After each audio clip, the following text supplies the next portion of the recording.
আসসালামু আলাইকুম রহমতুল্লাহি তাআলা ওয়া বারাকাতুহু। সুপ্রিয় ঈমান অ্যান্ড ইসলাম এর পরিবারবর্গ, আশা করি আপনারা সবাই আল্লাহর রহমতে অনেক অনেক ভালো আছেন।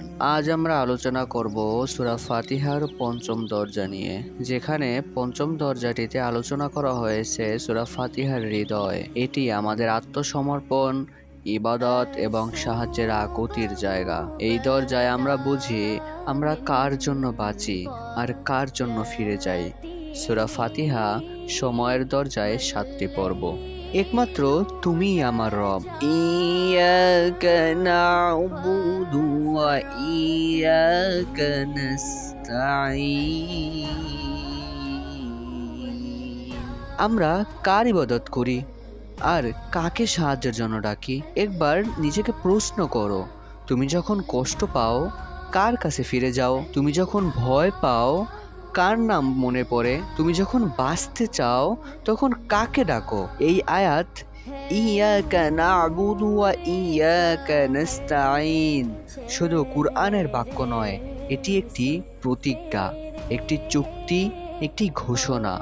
আমরা তোমারই ইবাদত করি এবং শুধু তোমারই সাহায্য চাই। এখানেই এক বান্দা তার রবের সামনে মাথা নিচু করে।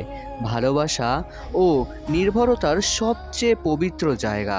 এখানে তোমাকেই, শুধু তোমাকেই, ইয়াকা শব্দটা বাক্যের শুরুতে এনে এক ধরনের জোর দেওয়া হয়েছে। মানে একমাত্র তোমারই, মানে শুধু দোয়া। আমরা ইবাদত করি না বুদু, আমরা শুধু দোয়ার মাধ্যমে নয়, এটা আমাদের সারা জীবনের তাবেদারি। আমরা সাহায্য চাই কার কাছে? নাস্তাঈন, সাহায্য চাই কিন্তু শুধু তোমারই কাছে। তুমি না চাইলে কেউ কিছুই করতে পারবে না। এই আয়াতে বান্দা স্বীকার করে নেয়, আমি ইবাদত করি কিন্তু একা পারি না, আমি তোমাকেই ডাকি কারণ তুমি ছাড়া কেউ নেই আমার, আমার হাত ধরতে পারবে না কেউ। একমাত্র তুমিই আমার পালনকর্তা, তুমিই আমার সৃষ্টিকর্তা। আসুন বিষয়টি আমরা গল্পের মাধ্যমে বোঝার ট্রাই করি। মধ্যরাতে কান্না করা এক তরুণ, শহরের ফ্ল্যাটে একাকী ঘর, রাত তখন 3টা। এক তরুণ বিছানায় শুয়ে শুয়ে ভাবছে, ক্যারিয়ার ভেঙে গেছে, পরিবার দূরে সরে গেছে, সে জানে না কি করবে। সবাই বলছে হার মেনে নাও। তখন সে উঠে দাঁড়ায়, অজু করে এক টুকরা জায়নামাজে সিজদা দিয়ে বলে, ইয়াকা না'বুদু ওয়া ইয়াকা নাস্তাঈন, তুমি ছাড়া আর কে আছে আমার? তার ভেতরের ভয়, হতাশা, অনিশ্চয়তা সব কিছু গিয়ে পড়ে এক জবাবের হাতে। তুমি যেদিন ডাকো আমি তখন সাড়া দেই।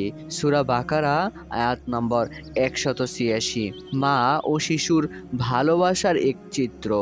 বিকালবেলা পার্কে একটি বেঞ্চে এক শিশু মাকে জড়িয়ে ধরে বলছে, মা তুমি থাকলে ভয় পাই না। মা হেসে বলে, আর তুমি যদি আল্লাহর সঙ্গে থাকো তাহলে কোনো কিছুতেই তোমার ভয় থাকবে না। যেমন শিশুরা মায়ের কোল ছাড়া কিছু বুঝে না, তেমনি মুমিনও তার রব ছাড়া কিছুই দেখে না। এই আয়াত শুধু মুখস্থ করার জন্য নয়, মনে রাখার জন্য। উপলব্ধি ও বাস্তব শিক্ষা আমরা এটাই পাই এই আয়াত থেকে। আল্লাহ তাআলা আমাদের শেখাচ্ছেন আমরা একা নই, আমাদের জীবন স্রষ্টার সেবায় উৎসর্গ করা, সবচেয়ে সঠিক পথে থাকা। সাহায্য চাইতে হবে কেবল তার কাছেই। চাকরি, ডাক্তার, পরিবার সব কিছু একটা মাধ্যমে, কিন্তু আসল সাহায্যকারী একমাত্র আল্লাহ। এই আয়াত শিখায় স্যারেন্ডার করা, হোক খুশির দিন বা দুঃখের রাত। তোমার রব জানে তুমি কখন কাঁদো, কখন হাসো। আমরা কুরআনের দলিলের মাধ্যমে বুঝতে পারি তিনি আল্লাহ, যিনি ছাড়া কোনো উপাস্য নেই। তোমরা তাকেই ডাকো একান্তভাবে, শুধু তারই সাহায্য চাও। সূরা গাফির আয়াত নম্বর 65। যারা ঈমান আনে তারা তাদের রবের উপরই ভরসা করে। সূরা আনফাল আয়াত নম্বর 2। আমরা সবাই সাহায্য চাই, কেউ পরিবারে, কেউ টাকায়, কেউ অন্য মানুষের থেকে।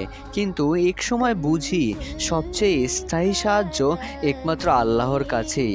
এই আয়াত আমাদের শেখায় কার জন্য বাঁচবো, কাকে ডাকবো আর কোন দিকে হাঁটবো। আজ যদি তুমি একবার সত্যিই বলো ইয়াকা নাবুদু ওয়া ইয়াকা নাস্তাঈন, তাহলে জীবন বদলে যাবে। কারণ তখন তুমি নিজেই নয়, তুমি আকাশের রবের সাথে সংযুক্ত। এই আয়াত শুধু প্রার্থনা নয়, এটা একটা জীবন দর্শন। তোমার যদি এই আয়াত হৃদয়ে লাগে তাহলে কমেন্টে লিখো আমিও শুধু আল্লাহর সাহায্য চাই।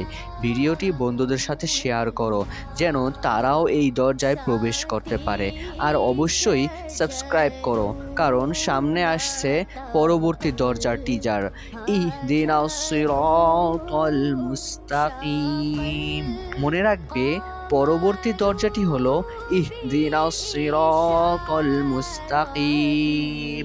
আমাদের সহজ সরল পথ দেখাও, সেই একটি পথ যা ঘরে ফেরার রাস্তা, স্রষ্টার সাথে সংযুক্ত হওয়ার সবচেয়ে সহজ, নিরাপদ আর নির্ভরযোগ্য রাস্তা, সিরাতুল মুস্তাকিম। ততক্ষণে সবাই ভালো থাকুন, সুস্থ থাকুন এবং ইমান অ্যান্ড ইসলামের সাথে থাকুন। আসসালামু আলাইকুম ওয়া রাহমাতুল্লাহি তাআলা ওয়া বারাকাতুহু।